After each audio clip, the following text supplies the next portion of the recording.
High friends, welcome back to my channel Soumen Puja vlog. আশা করি আপনারা সবাই ভালো আছেন, সুস্থ আছেন। আমিও কিন্তু অনেক ভালো আছি, সুস্থ আছি। আমি এরকম ভিডিও ব্লগ এবং আপনাদের হেল্প হবে এমন অনেক ভিডিওই কিন্তু নিয়ে আসি। তো আজকে আবার আরেকটা রান্নার রেসিপি আনলাম। সেটা কিন্তু আমার মায়ের হাতের রান্না। এটা পুরোপুরি আমার মায়ের রান্নাটা করেছে এবং এটা কিন্তু আমার মায়ের রেসিপি। সেটা হলো লোটে মাছের ঝুড়ি ভাজা। আশা করি এই রেসিপিটা কিন্তু খুব ভালো লাগবে আপনাদের।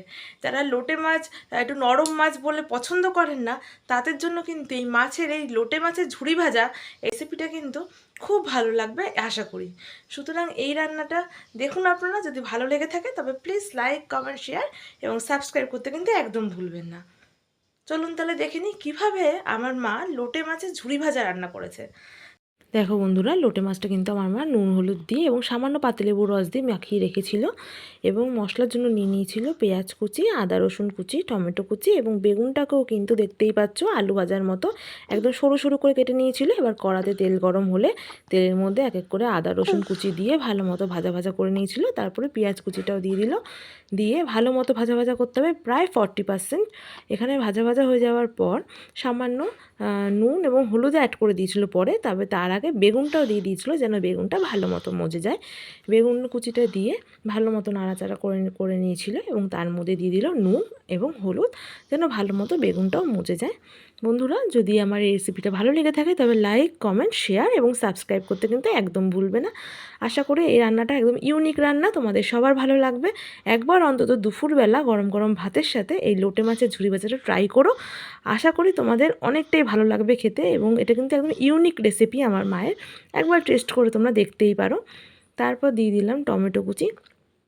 টমেটো কুচিটা দিয়েও ভালো মতো নাড়াচাড়া করতে হবে। নাড়াচাড়া করা হয়ে যাওয়ার পর তার মধ্যে দিয়ে দেবো সামান্য লঙ্কার গুঁড়ো এবং সামান্য জিরের গুঁড়ো, প্রায় 1 চামচ মতো। তোমরা চাইলে লঙ্কার গুঁড়োটা পরিমাণ মতো দিতে পারো, একটু বেশি কিংবা কম, যেরকম তোমরা ঝাল খাও। দিয়ে ভালো করে নাড়াচাড়া করে গোটা গোটা মাছগুলো দিয়ে দিতে হবে। দিয়ে কিন্তু এবার খুন্তি দিয়ে প্রায় ভেঙে দিতে হবে যেন মাছগুলো একদম ঝুড়ি ভাজার মতো ভেঙে যায়, যেন গোটা না থাকে। তোমরা চাইলে কিন্তু বন্ধুরা কাঁচা অবস্থাতেই মাছের যে মাঝখানের নরম কাঁটাটা সেটা কিন্তু বার করে নিয়েও মাছটা দিতে পারো, কিন্তু আমাদের এইভাবে খেতে ভাল লাগে। তার কারণ হচ্ছে যখন তোমরা ভাত দিয়ে খাবে তখন যদি কাঁচটাও মুখের মধ্যে পড়ে তাহলে কিন্তু খুব ভালো লাগে খেতে। এবার তোমরা তোমাদের টেস্ট বুঝে করতেই পারো, কাঁটাটা মাঝখান থেকে বাদ দিয়েও দিতে পারো এবং ভালো মতো ভেজে নিয়ে মাছটাকে সিদ্ধ করে নিয়ে তারপর কিন্তু দিয়ে দিতে হবে ধনেপাতা কুচি। ধনেপাতা কুচি দিয়ে ভালো মতো নেড়ে চেড়ে তারপর নামিয়ে নিল। ব্যাস, লোটে মাছের ঝুড়ি ভাজা একদম তৈরি হয়ে গেল।